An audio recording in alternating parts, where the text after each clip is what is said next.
코스피 5천 시대를 외친 이재명 대통령의 취임과 함께 오늘 우리 주식시장은 그야말로 불을 뿜었습니다.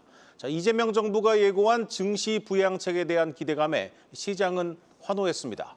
증권부 박혜린 기자 나왔습니다.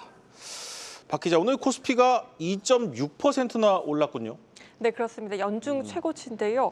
오늘 코스피 2.66% 급등했습니다. 연중 최고치일 뿐 아니라 지수가 2,770선을 넘어선 건 지난해 8월 1일 이후 처음입니다. 지난 월요일 말씀드렸던 역대 대선 9번 중 6번 대선에서 허니문 랠리가 나타났었기 때문에 상승 흐름이 어느 정도 예견되긴 했었으나 이렇게 단숨에 2,770선까지 치솟은 건 예상을 뛰어넘는 결과였습니다. 실제로 2000년대부터 역대 대선 다음 날 코스피 지수를 분석해봤습니다.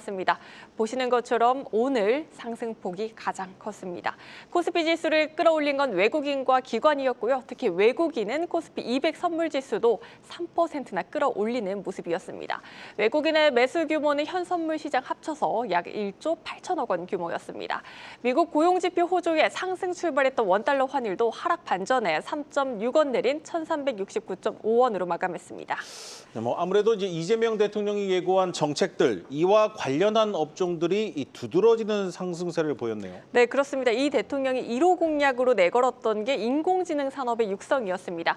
여기에 간밤 엔비디아가 4개월 만에 뉴욕 증시 시총 1위를 탈환한 영향까지 더해지면서 오늘 반도체 업종, 특히 SK하이닉스 5% 가까이 급등했고 대표 수혜주로 그간 꼽혀왔던 솔트룩스 등은 20%대 급등했습니다. 또 이 대통령은 주주가치 제고와 증시 활성화에 방점을 찍고 있죠. 이에 오늘 증시에서도 지주사와 증권 업종의 상승세가 돋보였습니다.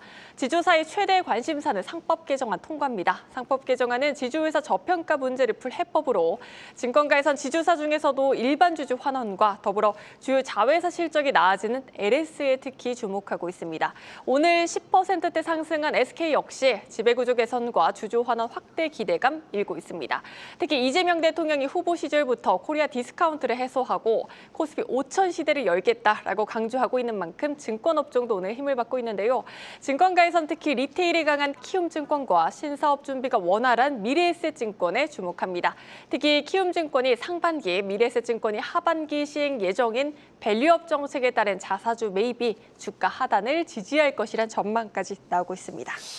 물론 새 정부 정책 모멘텀에 대한 기대도 있지만 여전히 트럼프 관세 불확실성도 있고 우리 기업들 하반기 이익 추정도 사실 쉽지 않은 상황인데 하반기 전망 증권사들은 어떻게 보고 있습니까? 네, 증권사들은요. 정부가 공약을 얼마나 속도감 있게 추진하느냐가 물론 관건이겠지만 하반기 증시의 상승을 예견하는 의견이 우세합니다.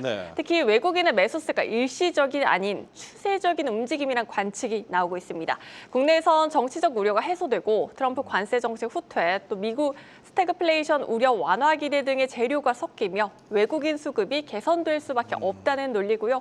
이 가운데 원달러 환율까지 안정되며 외국인 투자자의 국내 증시 유입 강도가 강해질 것이란 분석이 나옵니다. 일각에선 하반기 원달러 환율이 1,300원까지 내릴 수 있다는 전망까지 제기되는 상황입니다.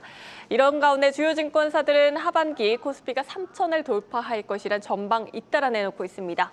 유진투자증권은 하반기 코스피 상단을 3,050으로 제시했고요.